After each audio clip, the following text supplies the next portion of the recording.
Pattern 1. My name's Mollie and I do taekwondo. I'm in Team GB and BTS.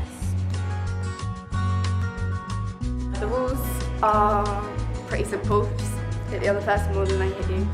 I've got British champion, Scottish champion, and just like A class.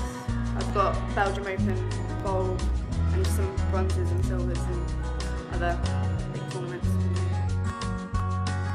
When Mollie first started taekwondo, we used to take her just on a Saturday morning at a tennis centre to Gareth Brown's club. She started taekwondo at 8, despite her not really knowing when she started. I was 6, I was 7. I've been doing taekwondo since I was about 6 or 7. She was 8, and she was either a yellow belt or she didn't have a belt. And I took her there and I was watching, and she'd only been doing it a couple of months, and they were sparring.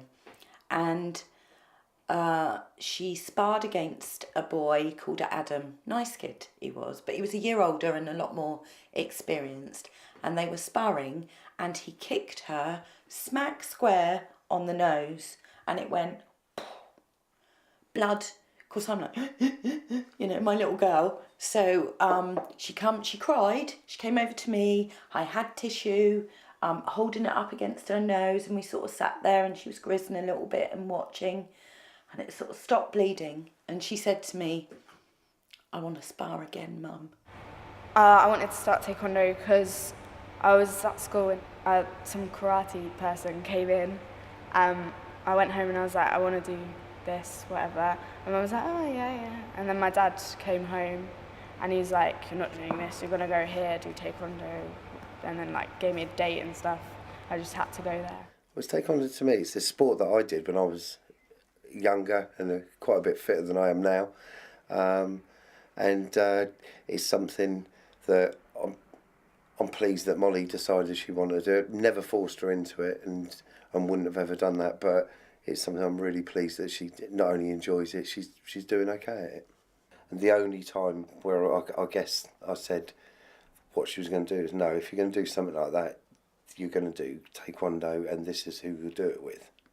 And I took her along to Joe's class, it was, and she seemed to fall in love with it the first day she went in there, which is exactly the same way as I felt when I first went there. So I knew at that point it was the right thing for her.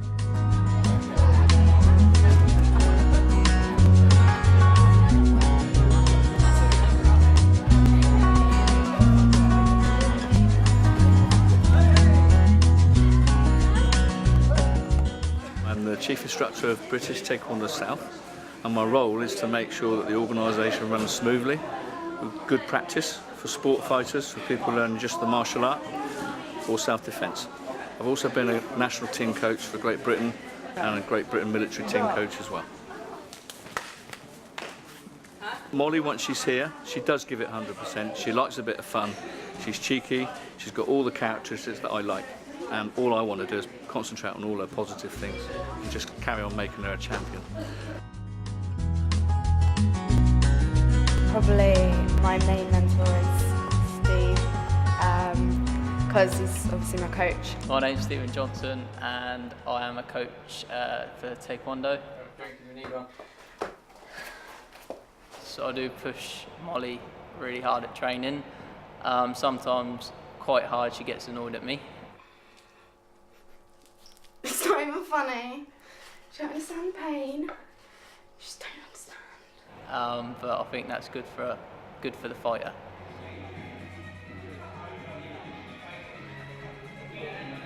Strengths, character. She's really smart, very quick thinker. She can work out strategies quite well. She's very gritty. She's very, very tough, very strong in the head.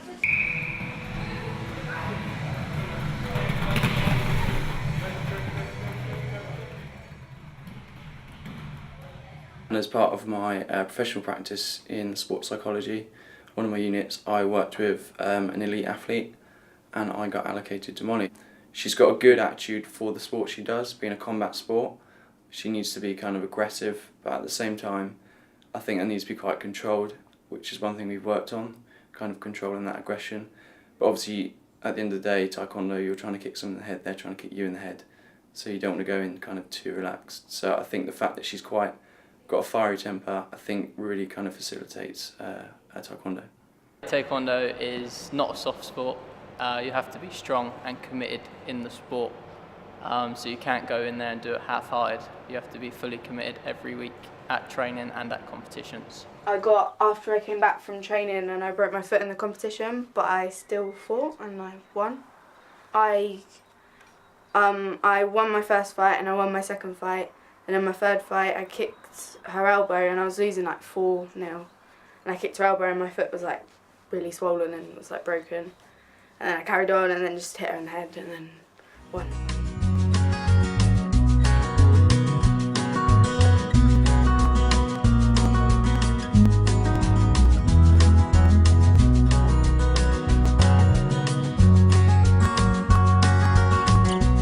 Generally, I give up my life for Mollie. It's financial, emotional. We never have time to go out. We can't afford anything. But it's all worth it. It's a lot. It's a big commitment for to have a child that is doing a sport that takes up so much time and so much effort and so much money. It has a huge impact on the family as a whole, really. I think Mollie misses out on like if we go into town at the weekend or something, she obviously can't come because of training and stuff, so she misses out on that side. Yeah, she misses out quite a lot in our social, like, not friendship, because we, like, when we're together we always get on really well and stuff. She doesn't miss out on the like social. I think she just misses out like coming round mine or Grace's and just like misses the whole fun things that we do together.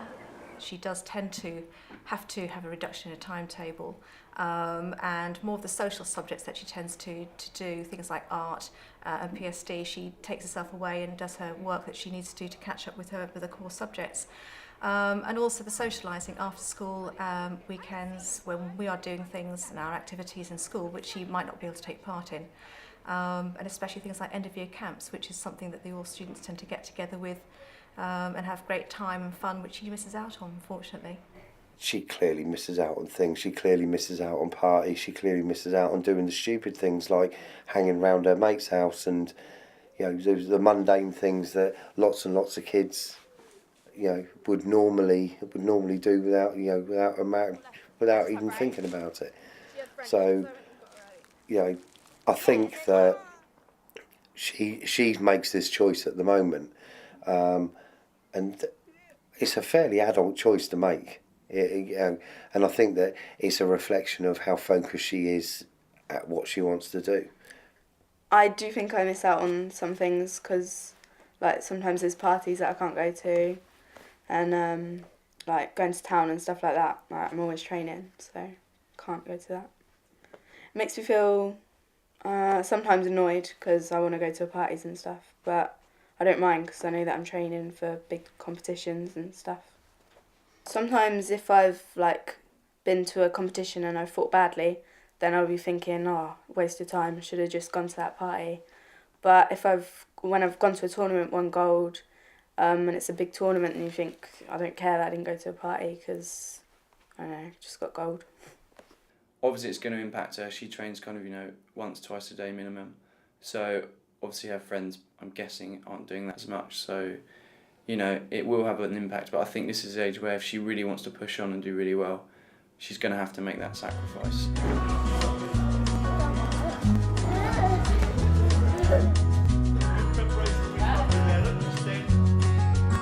She's got an awful lot of potential in front of her. I mean, she's just won a gold medal in the Belgium Open, which is one of the hardest tournaments in the world, one of the largest. It is the largest in Europe. And to come away with a gold medal is nothing shorter than absolutely stunning. That's an incredible performance.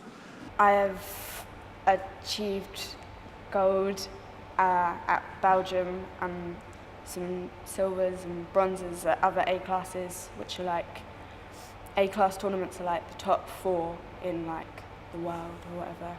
So they're big tournaments, good tournaments to win and medal at.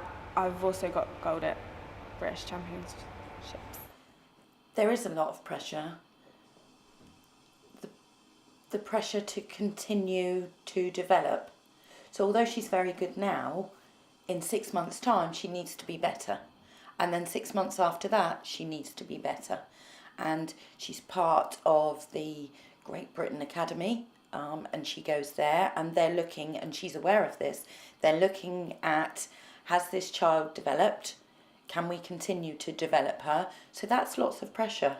I think Mollie is very focused on what she wants to do. We are very much hoping that she will remain focused on her education in school. She has decided on her GCSEs, and I feel that GCSEs will suit her. Obviously one is actually PE. Obviously she will go as far as she can in taekwondo, and I think probably will make the Olympics. And then after that, who knows? We want her to achieve her best, obviously, and it's so she does good in the future, and then so Have an Olympic friend, yeah, exactly. that'd be quite cool. It's awesome. She wants to fight. I mean, Mollie's never ever shied away from. You could ask yourself if she's a 14-year-old girl. If you asked her whether she would want to fight Jade Jones, who's the current Olympic champion, Mollie would tell you yes now. In 10 years' time, I would think that I would be back with a gold medal from 2020 Olympics, world champion maybe. Yeah. I believe she'll go on to better things. I really, really do. I think we have an Olympic athlete.